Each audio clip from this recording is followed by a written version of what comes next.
Hey everyone, it's Trish Murray, and this is the New Age Tour Guide podcast.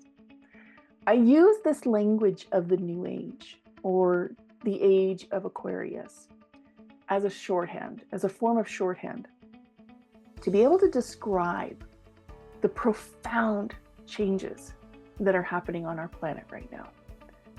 Whether you go back to the year 2000 and the real uptick of the internet, to the game-changing shifts that emerged post-2020, there are a number of things that have sped up what I can only describe as a values shift.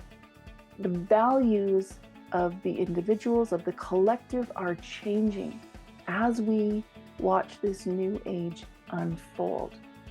Now, I've been talking a little bit about the value shift on Instagram, and I will bring a series of short, focused conversations around that here in the near future. But I wanted to re-release this particular podcast from my previous one because there's just so many ideas that I talk about in this podcast that frame or support or provide a bit of a foundation for the New Age Tour Guide. In this segment, I talk a little bit about how we got here. I talk about the age of Pisces, and I talk about the age of Aries.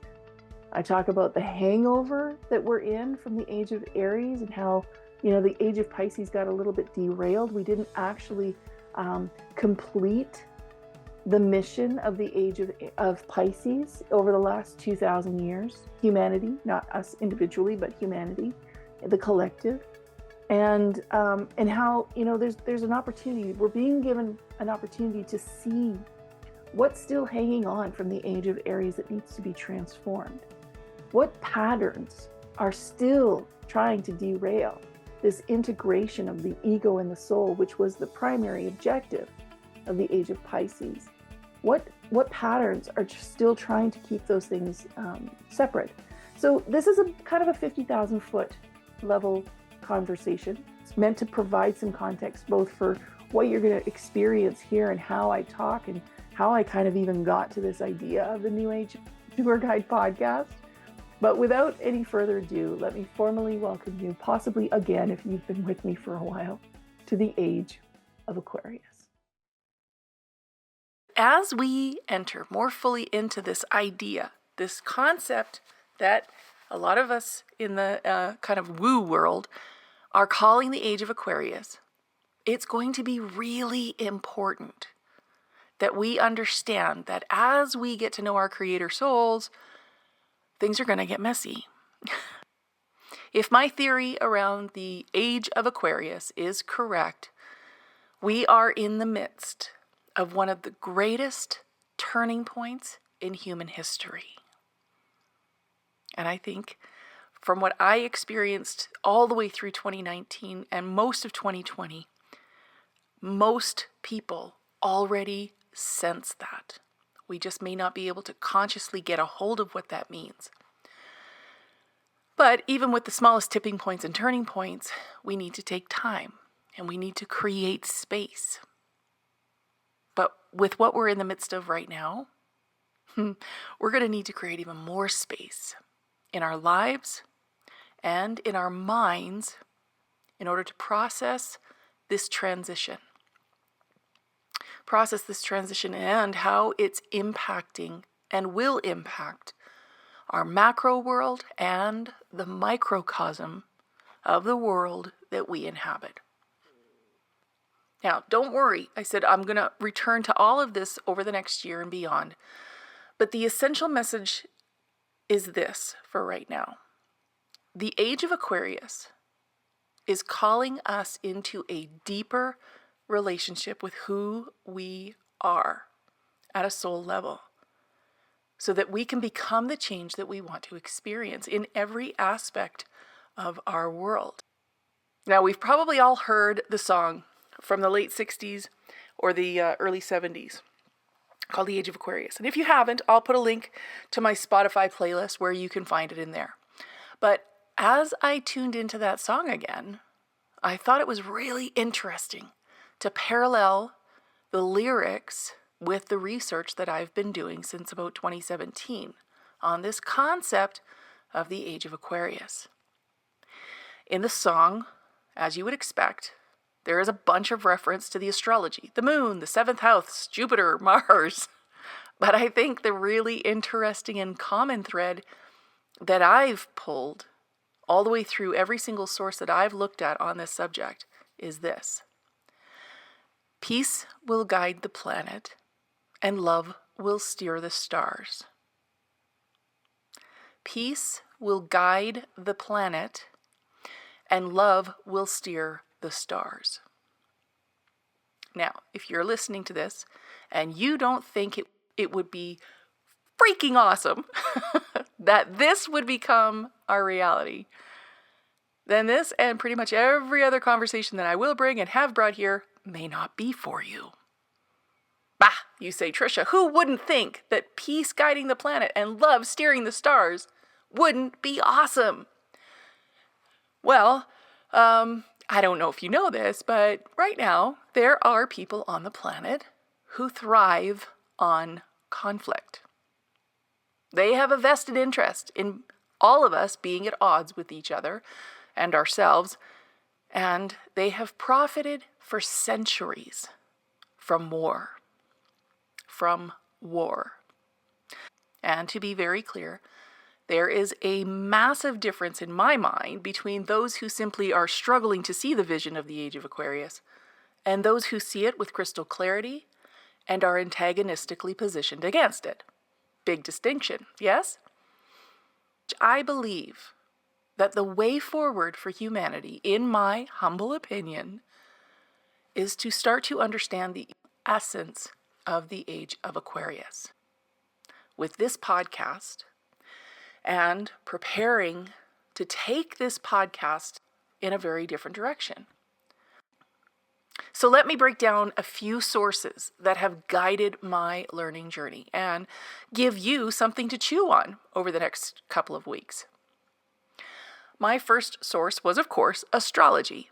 And again, this might not be your jam, but if you know me, you know what I'm going to say. Come with an open mind. Come with a beginner's mind. Be open to the pure possibility that there is something in this conversation that has merit and could potentially shift your world to create and experience more. Come with an open mind. And then take what serves you and leave the rest for now.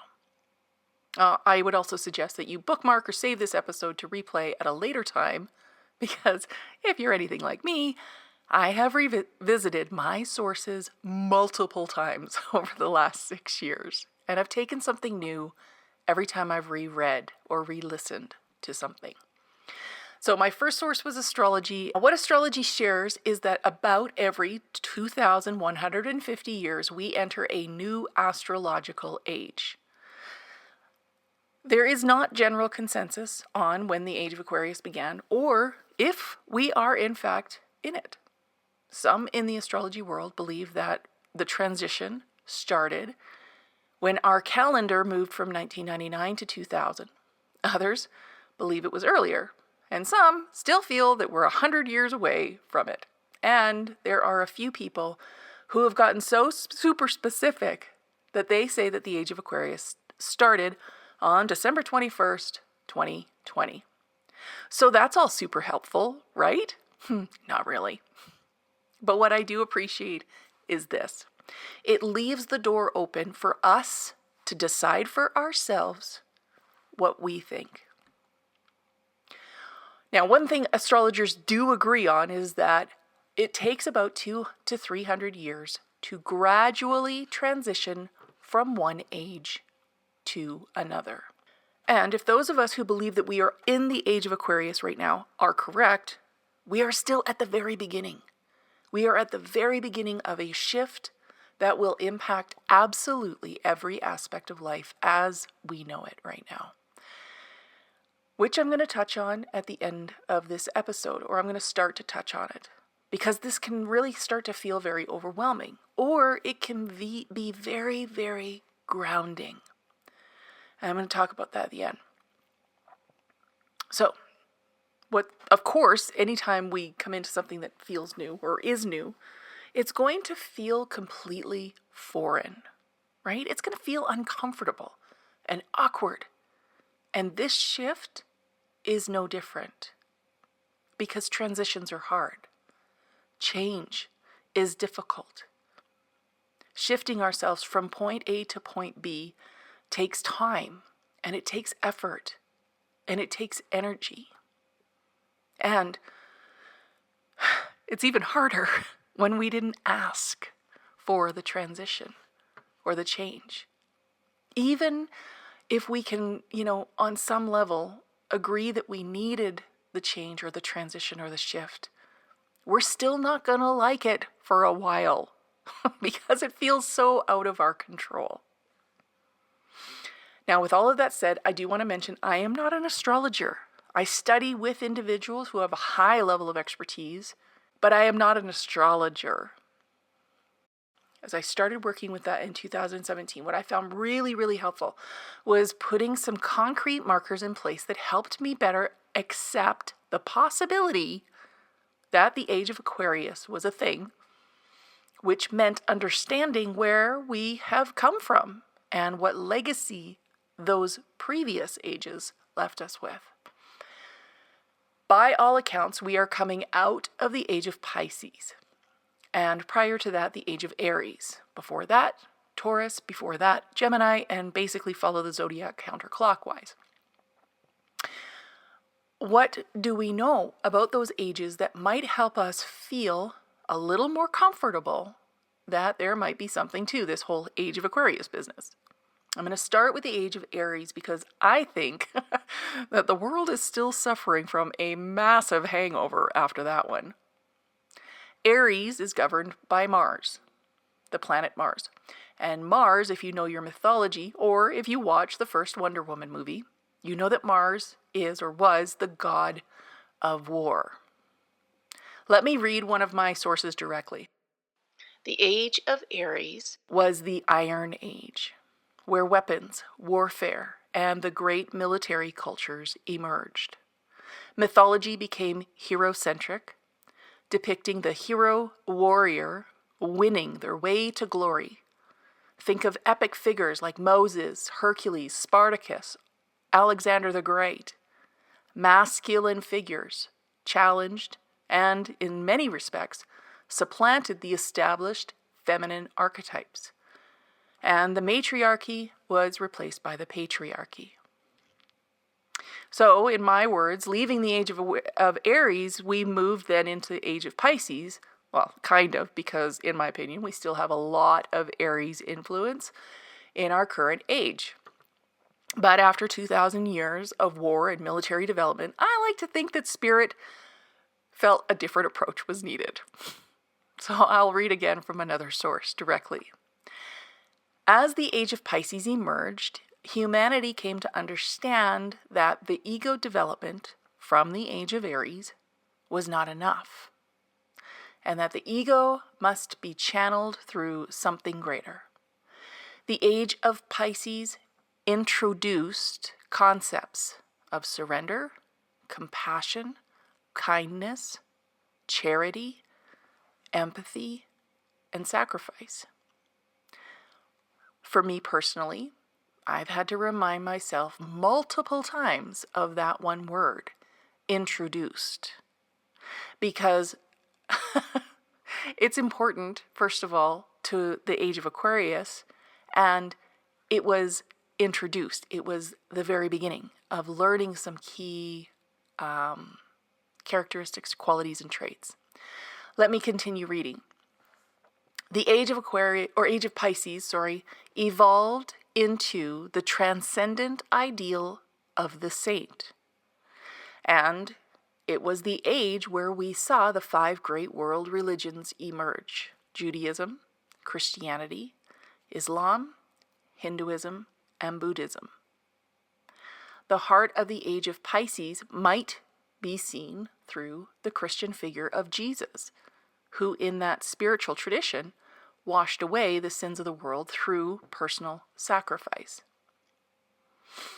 Okay, so Pisces is connected with this symbolic representation of sin or karmic baggage, and the age of Pisces offered the opportunity to begin to release and or redeem the weight that we have been carrying through sacrifice and surrender. Now go back to astrology and the symbol of Pisces. You'll see two fish that are swimming in different directions, or representations of two fish swimming in directions. Very symbolic and tied together. One fish represents the ego, the other the soul, which both have different agendas and yet are tied together, meaning they are two parts of the whole, or they are two sides of the same coin. Okay, now this can all feel really deep, but most of my listeners are used to this by now, and you're ready for that because it's kind of how I roll and it's kind of what you're looking for. If you hear nothing else from today's conversation, here's one thing to hold on to. The higher purpose of the age of Pisces has been understanding that separation is just an illusion.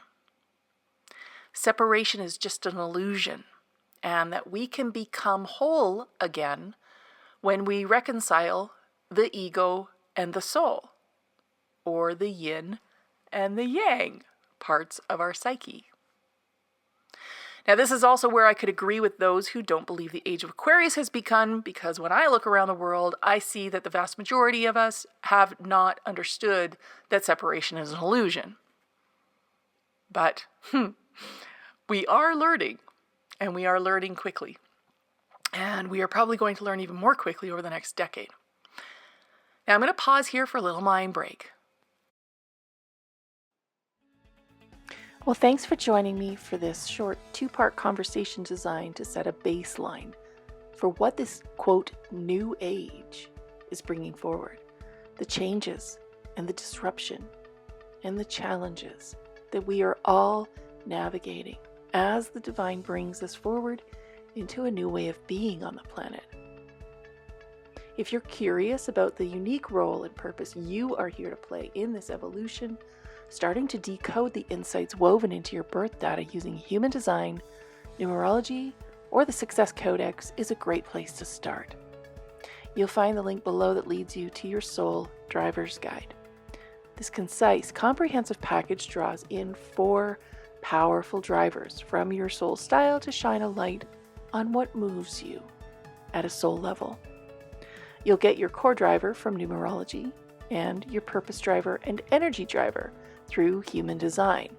Plus, we'll focus on your flow driver, which unpacks the insights from your moon about what you need to experience to stay in a state of flow and feel a deep sense of soul level satisfaction in life using your Success Codex. These 4 drivers provide actionable insights that help you amplify what you're already doing by confirming that you're aiming in the right direction and help you refine your approach. Or they can assist you in course correcting and realigning yourself with what will enable you to achieve more of the life that you envision. Your Soul Driver's Guide includes a 15-minute highlight reel from me where I guide you through each of the personal insights and offer a few thoughts about how this could be showing up in your corner of the world. Until next time, I'm Trish Murray, casting a vision for this, quote, new age, for individuals who are looking for a more soulful way of navigating a rapidly changing social, economic, political, and spiritual landscape, one podcast at a time.